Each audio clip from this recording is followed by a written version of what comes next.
সুপ্রিয় অষ্টম শ্রেণীর শিক্ষার্থীরা, ইউনিটি এডুকেশন বিডি চ্যানেলটিতে তোমাদের স্বাগতম। এই ভিডিওতে তোমাদের ইতিহাস বইয়ের পৃষ্ঠা নং 102-এর এই চকটি পূরণ করব। এই চকটিতে আমার এলাকায় পরিবর্তন অনুসন্ধানে বিগত 20 বছরে এলাকায় যে পরিবর্তন হয়েছে, কেন প্রয়োজন হলো এসব পরিবর্তন, এ সকল পরিবর্তনের সঙ্গে যুক্ত ব্যক্তিবর্গ সম্পর্কে এই চকটি লিখব।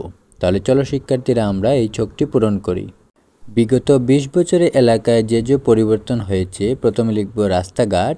কেন প্রয়োজন হলো এসব পরিবর্তনে? চলাচলের সুবিধার জন্য। এ সকল পরিবর্তনের সঙ্গে যুক্ত ব্যক্তিবর্গ হলো সরকার। 2 নম্বরে দেওয়া আছে যানবাহন, যাতায়াতের সুবিধার জন্য।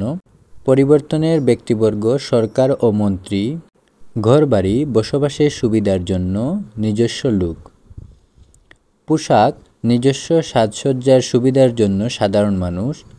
পরিবর্তনে ব্যক্তিবর্গ সাধারণ মানুষ। তাহলে শিক্ষার্থীরা, এই ছিল তোমাদের ইতিহাস বইয়ের পৃষ্ঠা নং 102-এর সমাধান। ভিডিওটি ভালো লাগলে অবশ্যই চ্যানেলটি সাবস্ক্রাইব করতে ভুলবে না।